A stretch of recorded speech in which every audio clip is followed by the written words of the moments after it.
À présent, on va accueillir Charles Marinakis, président de Century 21, qui va nous rejoindre en plateau. Bonsoir, merci d'avoir accepté notre invitation. Henri Buzy-Cazot, président et fondateur de l'Institut du Management des Services Immobiliers. Bonsoir. Et Jean-Marc Sylvestre, qui est de retour avec nous, parce que l'on va parler pouvoir d'achat immobilier. La baisse des taux de crédit de ces derniers mois a relancé les rêves de propriété de nombreux Français. On est passé de 4,17% en moyenne en janvier 2024 à 3,2% en ce mois de mai, selon les chiffres de l'Observatoire BPCE. Sauf que cette embellie, visiblement, elle pourrait bien s'arrêter. C'est ce que dit l'Observatoire BPCE. Beaucoup de Français qui pensaient attendre que les taux baissent en dessous de 3%. On se disait, tiens, ça va baisser en dessous des 3% pour acheter. Bon, finalement, visiblement, ça ne va pas arriver. Oui, vous savez, les taux, en fait, ils sont, pour faire le lien avec notre sujet tout à l'heure sur le rapport du FMI sur la situation financière française, les taux, en fait, ils sont vraiment liés à l'évolution de la dette française, le fameux OAT à 10 ans français. Et en ce moment, comme évidemment, c'est davantage tendu, la situation financière française, l'OAT a tendance à remonter un peu et il peut entraîner les taux derrière eux. Donc il y a une corrélation très nette. Évidemment, on ne la voit pas directement, mais sur les marchés financiers, il y a une corrélation très nette entre l'évolution, donc la perception de la dette française et la façon dont les Français peuvent s'endetter. Et d'ailleurs, ce serait une bonne façon de faire de la pédagogie sur ces questions de finances publiques, parce qu'on est tous directement touchés quand on veut prendre un crédit, notamment c'est un immobilier. impact très concret, effectivement. Quand on veut prendre un crédit, notamment immobilier, le taux de votre taux est totalement corrélé à la confiance qu'ont les investisseurs internationaux dans la dette française. Mais c'est vrai qu'il y a plein de Français qui se disaient, on voyait les taux dégringoler ces derniers temps, on se disait, tiens, on va attendre, et il y en a beaucoup qui disaient, ça va peut-être passer en dessous de la barre des 3%, on va encore attendre. Donc on ne passera pas en dessous de la barre des 3%. On y est un tout petit peu, on est à 2,92 sur 20 ans, si vous voulez, donc on frise entre 20 et 25 ans aux alentours des 3%, mais je crois qu'il faut se rendre à l'évidence que l'euphorie que certains ont connue et dont ils ont pu bénéficier à une certaine époque avec des taux à 1, 1,10, 1,2%, j'ai le sentiment malgré tout que cette époque est révolue. Voilà. C'est fini, ça n'arrivera plus. Je suis pas devin, mais vous savez, les taux, ils ont déjà baissé 8 fois en 2 ans. Il faut pas être trop exigeant. Moi, vous avez fait une corrélation avec l'OAT à 10 ans. J'ai un indicateur un peu différent qui est l'inflation.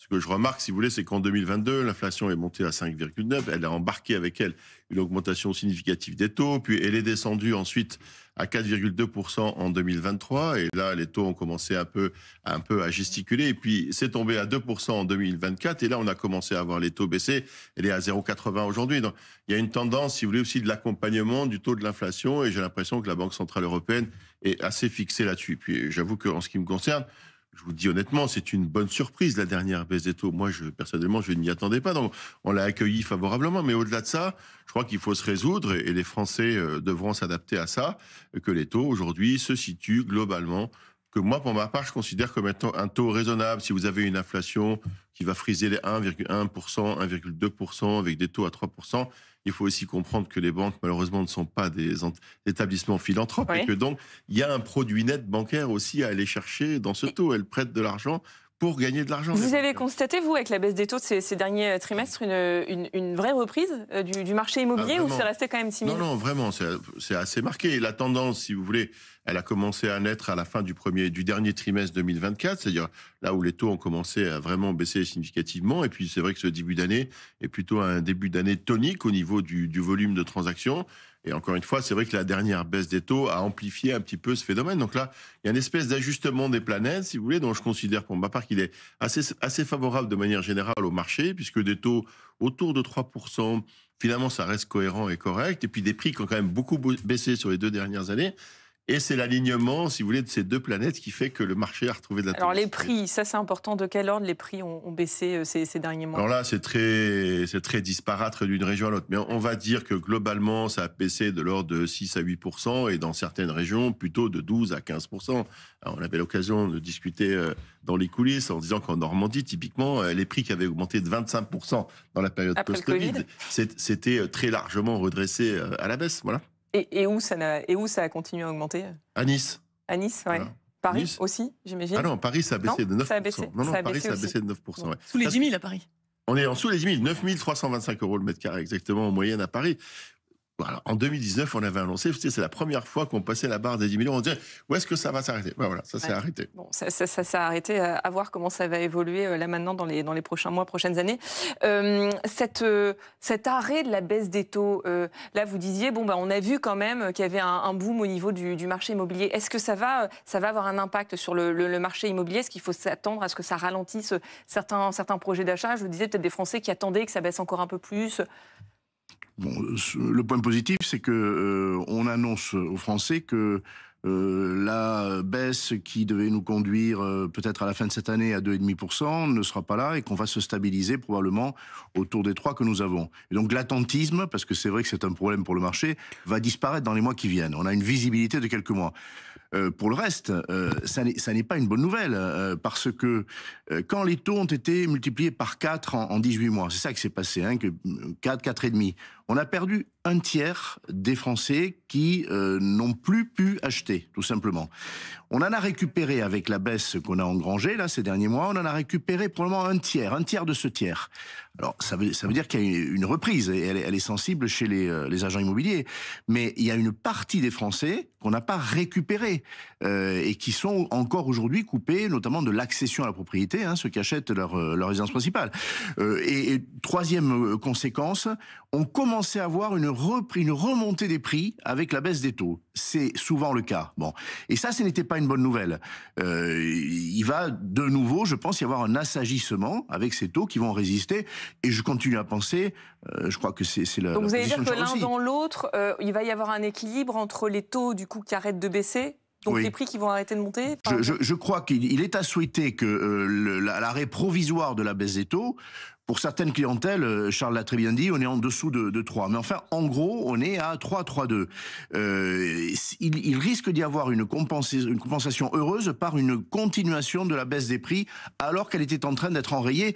Il y avait des preuves, hein, quand on regardait, là, dans les derniers mois, des villes qui continuent à baisser, s'étaient arrêtées de baisser. Voilà, donc il devrait y avoir une compensation, mais encore une fois, on n'aura plus jamais des taux aussi bas, et c'est très bien pour le système bancaire français.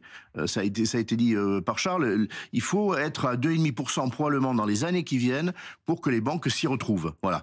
Il sera bien qu'on y arrive. Donc en fait, vous dites qu'il ne faut pas que les taux baissent trop bas? Non. Parce que sinon les banques ne s'y retrouvent pas, Jean-Marc Sylvestre? Certainement pas. Mais il faut bien que les banques, effectivement, il faut qu'elles gagnent leur vie.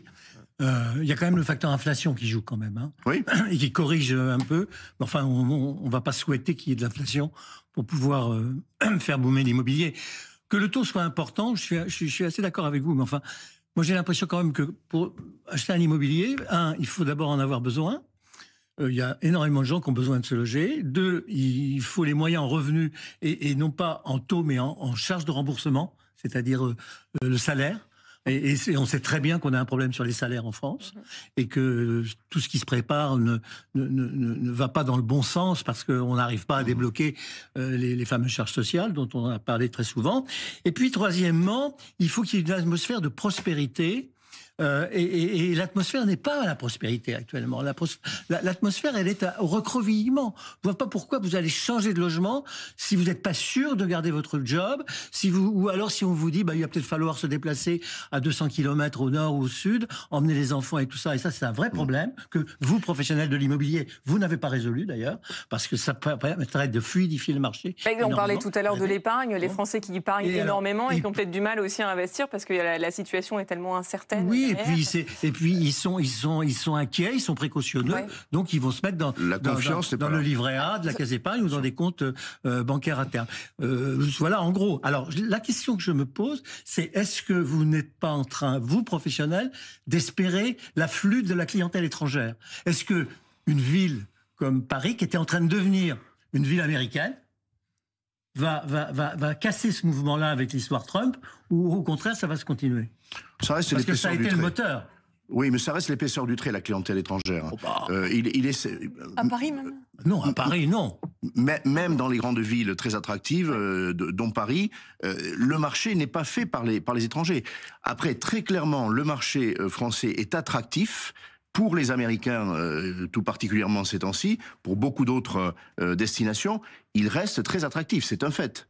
Vous parliez des salaires il y a un instant, Jean-Marc Sivès. J'ai une question de Sophie, parce qu'encore une fois, n'hésitez pas, si vous avez des questions, vous avez le QR code qui s'affiche régulièrement à l'antenne, et le patron de Century 21 est là pour y répondre. Question de Sophie. Je n'ai pas d'apport, mais je suis en CDI, je gagne 2500 € net. Est-ce que je peux acheter sans apport ? Ce sera compliqué, il ne faut pas se voiler la face. Je suis désolé pour Sophie, je préférerais de très loin qu'elle puisse acheter, mais je crois qu'il faut qu'elle tente sa chance. Si elle a un CDI, elle gagne 2500 € net par mois.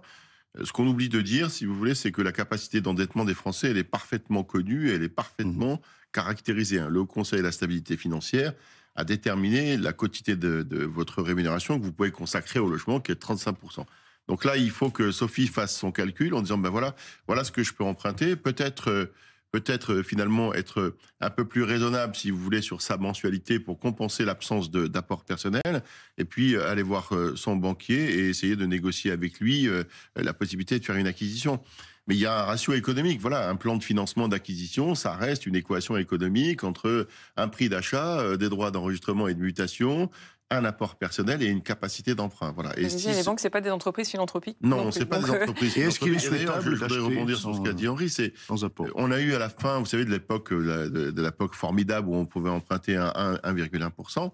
Il s'est passé le phénomène suivant, quand l'inflation a commencé à augmenter, les banques ont arrêté de prêter. Le robinet s'est fermé. Oui.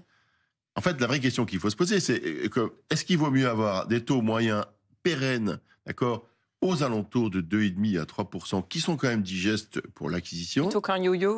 Oui, et des banques qui, pour le coup, retrouvent de l'appétence, qui est marquée aujourd'hui, la Banque de France. Vous savez, il y a de nouveau de l'appétence, notamment des banques, et le volume des crédits est en large augmentation. Et avoir des banques qui prêtent, je trouve que finalement, pour l'écosystème de l'immobilier, et puis y compris pour les primo-accédants et pour les Français, c'est quand même bien plus intéressant de trouver du crédit, dans des circonstances peut-être même un peu tendues comme Sophie. Mais c'est surtout ça qu'il faut arriver. Et cette situation d'équilibre-là, c'est cet objectif-là qu'il faut avoir. J'ai une question de Boris. Est-ce qu'acheter un appartement est encore un bon investissement ? Oui, bien sûr. Si on parle d'aujourd'hui, alors on se moque souvent des professionnels immobiliers. Pour qui on se moque des professionnels. Quel âge vous avez et pourquoi c'est fait. Il faut une stabilité de situation personnelle. Ça, c'est tout à fait juste. Parce que notamment les reventes accélérées, parce qu'un couple se sépare, parce qu'il y a une mobilité professionnelle qui n'a pas été prévue, c'est un mauvais calcul. Pour le reste, on a aujourd'hui des prix assagis et encore en voie de baisse dans beaucoup de villes, des niveaux de taux d'intérêt qui sont digestes, ils s'amélioreront, mais ils sont déjà digestes. Et puis surtout, en soi, un achat immobilier, c'est une épargne forcée, c'est une sécurisation, c'est de la retraite par capitalisation. Ouais, tout ça, il faut le rappeler. Et il faut compter sur une plus-value aussi, raisonnable. Vous conservez en moyenne un logement 8 ans. Eh bien, au bout de 8 ans, une plus-value se sera exercée. Pas forcément extraordinaire, je pense que ça, c'est plutôt derrière nous, mais une plus-value qui vous ménage un enrichissement, si je puis dire. Et c'est une forme d'ascenseur social, hein, clairement. Est-ce qu'il est plus rentable d'acheter ou de louer dans le contexte actuel ? Périne, tout dépend évidemment du prix du logement. Avec les taux actuels, c'est peut être tout à fait intéressant d'acheter, mais évidemment, ça dépend de ce qu'on achète et à quel prix. Oui. Mais c'est vrai que dans le but de se constituer un patrimoine, notamment pouvoir transmettre à la génération en dessous, évidemment, il n'y a que l'achat qui le permet.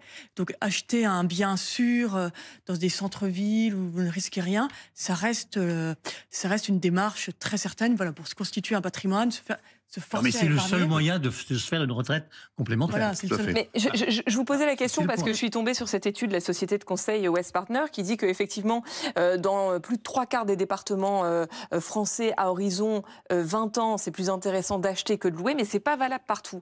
Il y a des communes où la propriété est moins avantageuse, Paris, Lyon, Nice notamment, on en parlait tout à l'heure. Et regardez l'écart entre l'achat et la location en fonction de ces communes.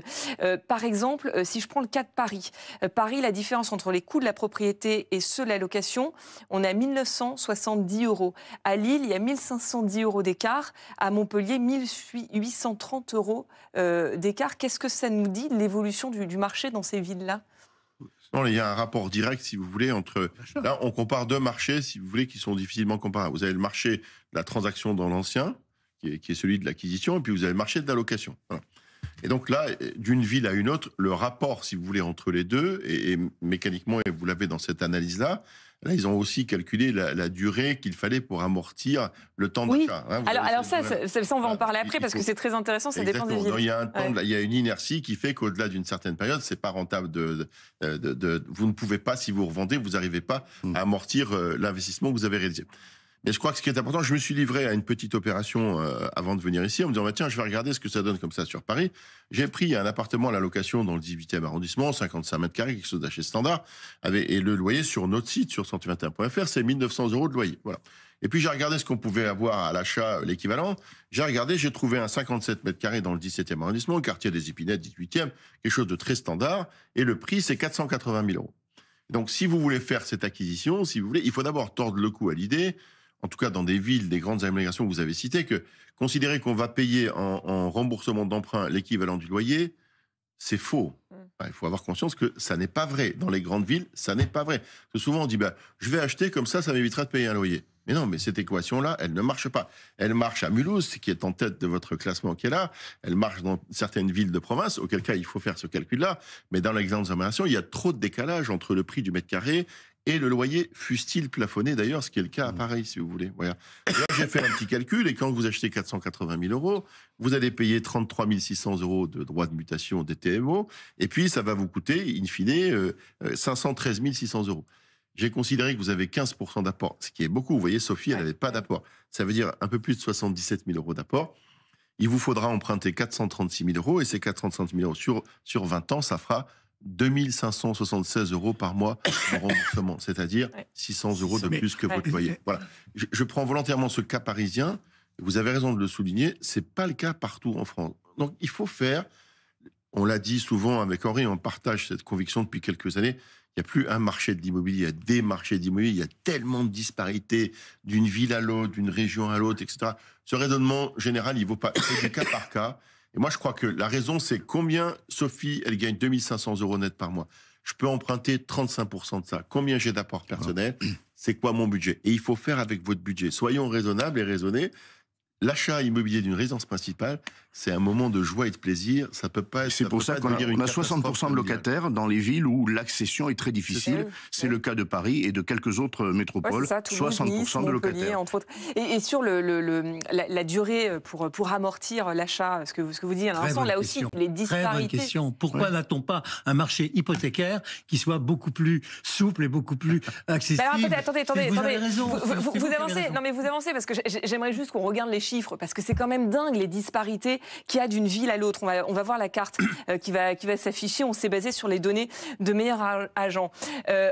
En moyenne, le nombre d'années pour rentabiliser son achat immobilier. Si vous allez... Alors, en moyenne, d'une façon générale, c'est plus de 7 ans qui sont nécessaires. Par contre, à Toulouse, vous êtes sur 6 ans et 1 mois. Si vous allez à Orléans, 5 ans et 4 mois. Alors, la ville où il faut investir, c'est Mulhouse. Vous me disiez 2 ans. En 2 ans, vous amortissez votre bien immobilier. Mais elles sont dingues, ces disparités. C'est frontalier, ça. Oui, elles sont dingues, mais on les comprend bien. On voit qu'il y a des villes avec des prix tellement élevés rapportés au salaire, néanmoins au revenu, qu'il faut une durée qui est inconsidérée. Mais je rappelle que la durée moyenne de détention, c'est autour de 8 ans. Bon, on a quand même beaucoup de ces durées qui sont en dessous de 8 ans. Le vrai problème, c'est quand... dans ces espaces qui sont identifiés 3 ans, 4 ans, on est amené à revendre de manière précipitée. Et là, on fait une mauvaise opération parce qu'on n'a pas rentabilisé, on n'a pas amorti son prêt notamment.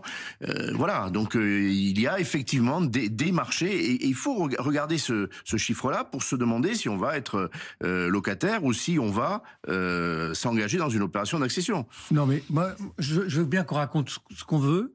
Mais ce qui fait le prix de l'immobilier, c'est sa rareté. Et si le prix de l'immobilier en France est aussi cher, c'est parce qu'il n'y a pas de logement, parce qu'il n'y a pas d'offre.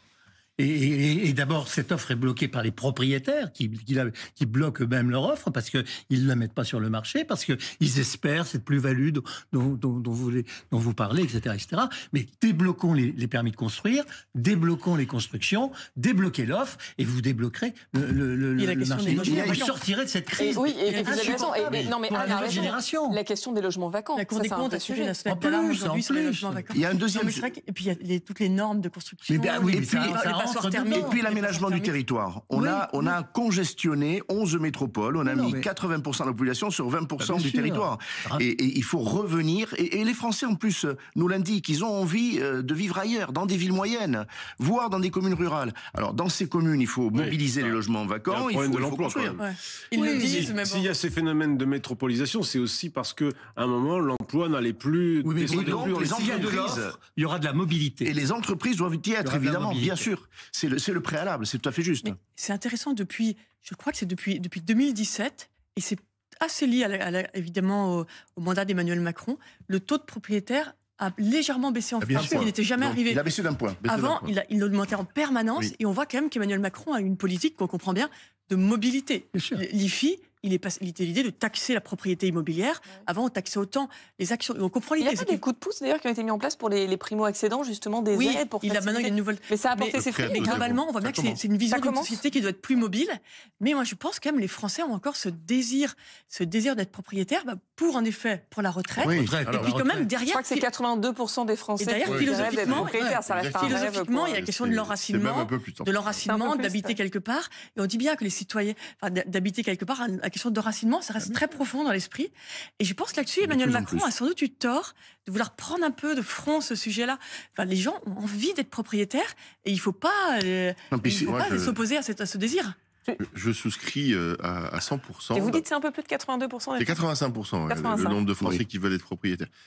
Madame, vous avez parfaitement raison. Les Français ont de l'appétence pour leur résidence principale. C'est 82% du parc immobilier aujourd'hui, c'est la résidence principale. Le scandale, vous l'avez dit, la Cour des comptes attire notre attention là-dessus, mais c'est quand même 8% du parc de logements aujourd'hui, sur quasiment 37 millions de logements qui sont vides. Et il faut quand même se poser la question de savoir. C'est à Paris où il y a le plus de résidences secondaires. Mais la vraie raison, si vous voulez, je crois que effectivement, non seulement les Français veulent être propriétaires, mais de surcroît, madame, ils veulent être propriétaires d'une maison individuelle. Or, on a... C'est le rêve de la maison avec Exactement. le jardin. Et donc, c'est vrai que cette orientation politique depuis 2017 a lutté contre ces deux phénomènes, contrarié l'accès à la propriété et considéré que l'accession à la maison individuelle, c'était un sacrilège. Et on n'a écologique. pas assez d'investisseurs pour loger les locataires. Vaste qu'on aura évidemment l'occasion d'y revenir. Merci beaucoup d'avoir été nos invités ce soir.